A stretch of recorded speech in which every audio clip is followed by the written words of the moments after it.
욥은 자신의 얘기를 듣고 침묵하는 친구들에게 27장에서 좀 더 고조된 분위기를 내면서 계속해서 외치고 말하고 있습니다.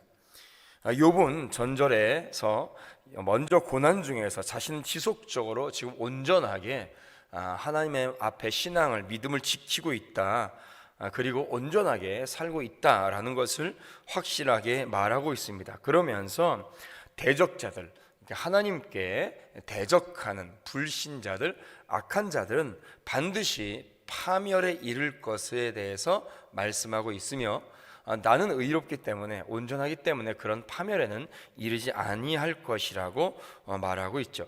그리고 오늘 우리가 읽은 13절에서 23절까지는 악인들이 당하는 파멸의 결과에 대해서 이야기하고 있습니다. 욥을 통하여서 믿음으로 사는 사람들의 승리를 우리는 좀 더 확신할 수가 있습니다.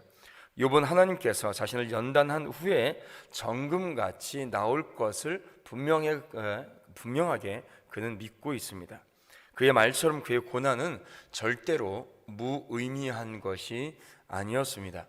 욥은 고난을 겪으며 점점 그 내면이 성숙되어 가고 있습니다. 두 가지로 그는 성숙하고 있는데요. 하나는 고난 속에서도 계속해서 지속적으로 온전함을 지키고 있다는 것입니다.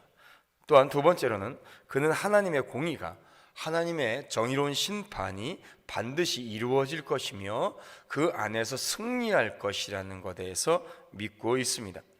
13절에서 우리가 읽은 23절까지 보면 악인과 포악자가, 즉 하나님을 대적하는 자가 전능하신 하나님께 받을 분깃, 곧 산업에 대해서 말하고 있습니다. 그것은 악인의 파멸이죠.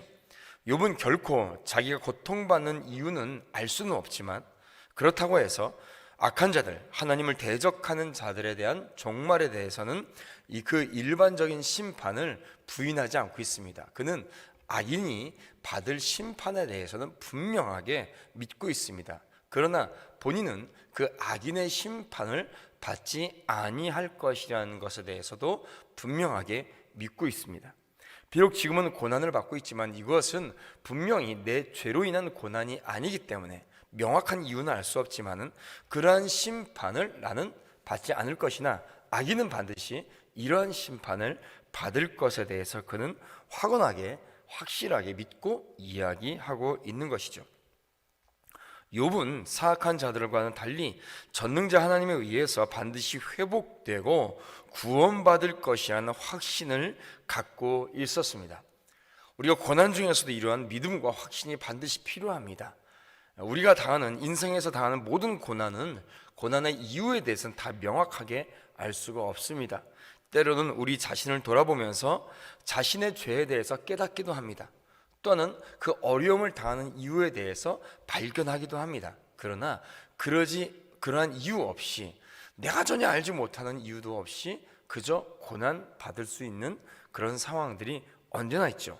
분명한 것은 하나님께서 반드시 우리를 회복시키실 것이라는 그 믿음이 우리에게 중요한 것입니다. 욥이 악인이 당하는 그 결과에 대해서 이야기하는 내용들이 이렇습니다. 13절부터 쭉 내용을 간단히 이야기하면, 악인의 후손은 많이 번성할지라도 한낱 재앙을 위한 것뿐이다.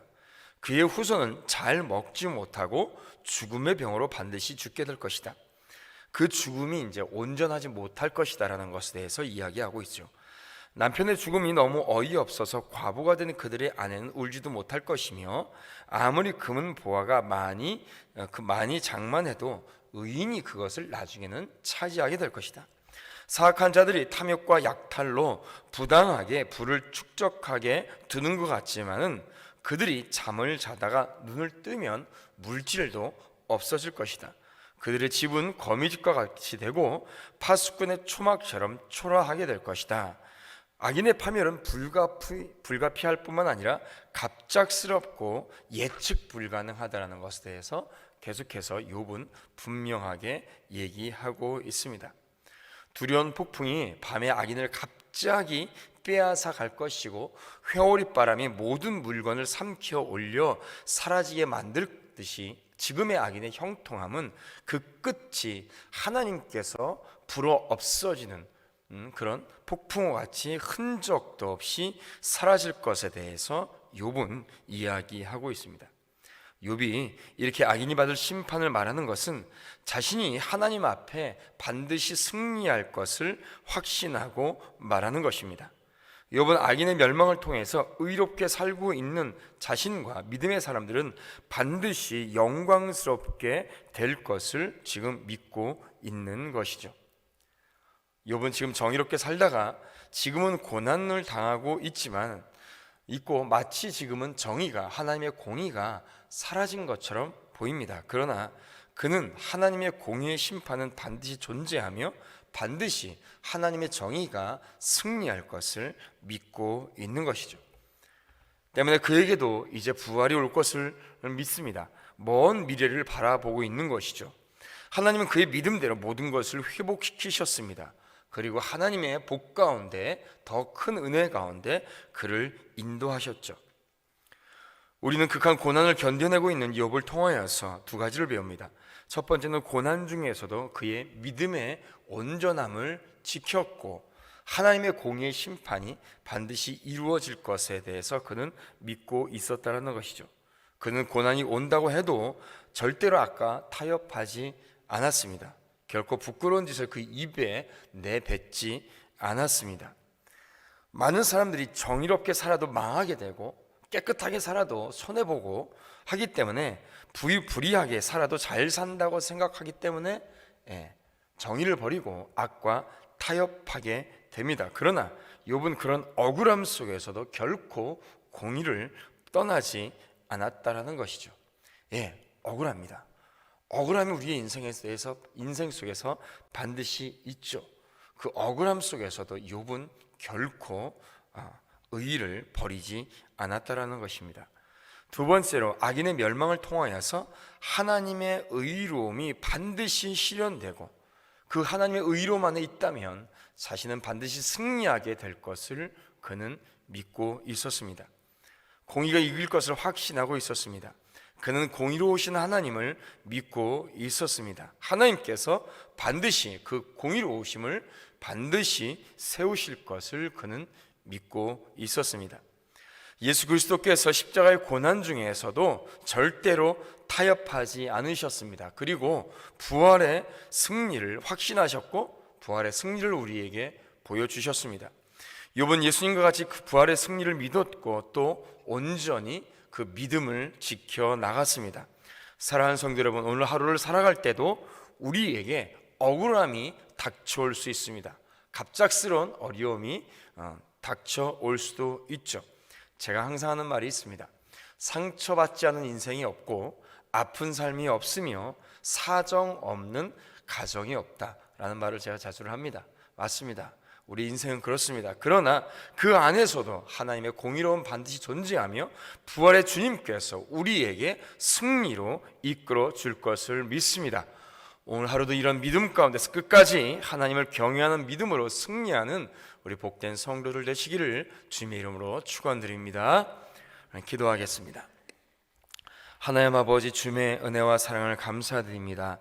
욥은 어떠한 힘들고 억울한 상황 속에서도 자신의 고난 중에서도 그 입술로 범죄하지 않으며 오히려 하나님께서 자신을 공의롭게 인도하실 것이라는 것을 믿었습니다. 우리 오늘 하루를 살아갈 때 우리의 삶 속에서 상처와 아픔이 없을 수 없습니다. 그러나 그 안에서도 고난 중에서도 끝까지 우리를 이끄시고 부활의 승리로 인도하시는 주님을 바라보며 믿음 안에서 승리하는 우리 복된 성도들 될 수 있도록 인도하여 주시옵소서. 이 시간에 기도하러 난 모든 성도들의 기도에 주여 귀 기울여 주시고 응답하시며 갑절의 은혜를 더하여 주시옵소서. 몸에 큰 질병으로 인하여서 아픔으로 인하여서 기도하는 성도들이 있습니다. 비록 몸이 쇠할지라도 그 영혼은 주님과 함께 동행하며 믿음과 평안함과 위로 가운데 승리할 수 있도록 주님 인도하여 주시옵소서. 가정의 믿음을 위해서 기도하고 있는 성도들이 있습니다. 주여 천대까지 주님 앞에 은혜를 받을 수 있는, 복을 받을 수 있는 믿음의 명문 가문으로 세우시고 인도하여 주시옵소서. 특별히 교회를 위해서 기도합니다. 주여, 주의 선교적 사명을 감당하는 교회가 될 수 있도록 인도하여 주시고, 나라 민족을 위해서 기도할 때 주여 저희들에게 부흥을 허락하여 주시옵소서. 오늘 하루도 모든 것 안에 승리하게 하실 줄 믿사오며 감사드리며 예수님의 이름으로 기도드리옵나이다. 아멘. 아멘.